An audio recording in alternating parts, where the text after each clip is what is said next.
दोस्तों इस वीडियो में हम बात करेंगे एशिया के सबसे बड़े बाजार के बारे में जिसका संचालन केवल महिलाओं द्वारा होता है। तो चलिए इस वीडियो को शुरू करते हैं।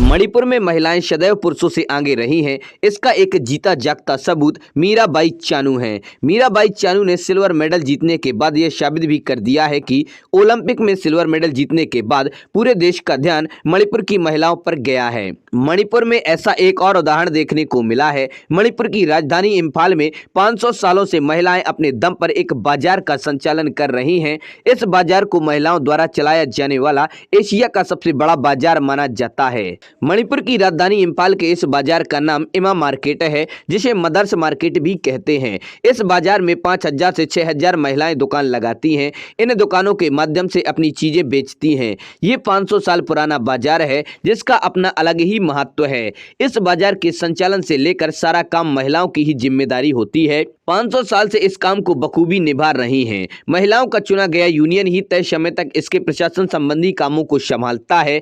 एक बार ये बाजार नॉर्थ ईस्ट इलाके में आए भूकंप से क्षतिग्रस्त हो चुका है, लेकिन मरम्मत के बाद अब यहाँ फिर बहुत चहल पहल रहती है। अगर कारोबार की बात करें तो यहाँ रोज लाखों का कारोबार होता है। मदर्स मार्केट को खैरबंद बाजार या नुपी कैथल भी कहते हैं। मणिपुरी में इसे इमा कैथल मार्केट भी कहा जाता है। कई महिलाएं तो यहाँ पीढ़ियों से दुकानदारी कर रही हैं। यहाँ हर तरह के आइटम बिकते हैं, जैसे हैंडीक्राफ्ट सामान, खिलौने, कपड़े, सौंदर्य प्रसाधन, खाने का सामान, मसाले, सब्जियां, मीट और वो सारे सामान बिकते हैं जो घरों में इस्तेमाल होते हैं। इस बाजार में पुरुषों की किसी तरह की कोई भूमिका नहीं होती है। पुरुषों द्वारा यहाँ कोई दुकान नहीं लगाई जाती है। पहले तो ये बाजार सेट्स में लगा करता था, लेकिन फिर इम्फाल म्यूनिसिपल काउंसिल ने यहाँ 4 मंजिला का विशाल भवन बना दिया है, जिसके बाद सारा बाजार यहीं लगता है। बताया जाता है कि यह मार्केट 500 साल पुराना है। इसका पहला जिक्र मणिपुर के गजेटियर में 1786 में महिला बाजार के रूप में हुआ था।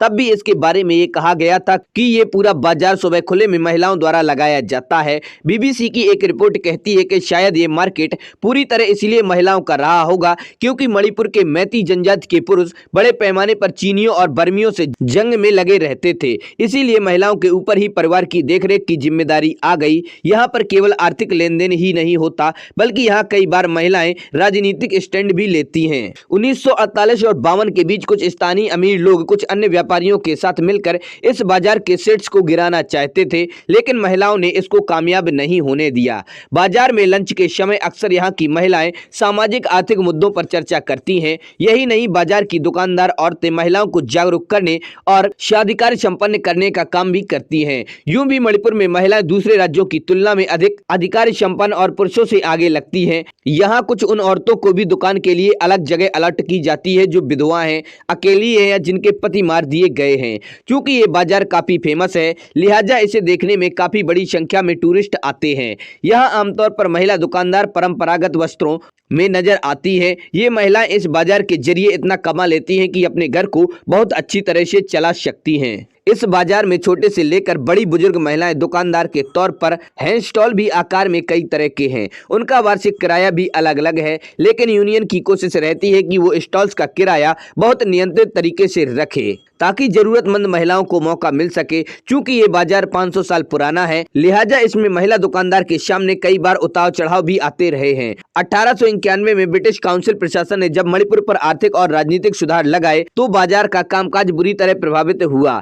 तब अंग्रेज मनमाने तरीके से बगैर स्थानीय जरूरतों को जाने समझे बगैर यहाँ पैदा होने वाले अनाज को बाहर बेचने लगे।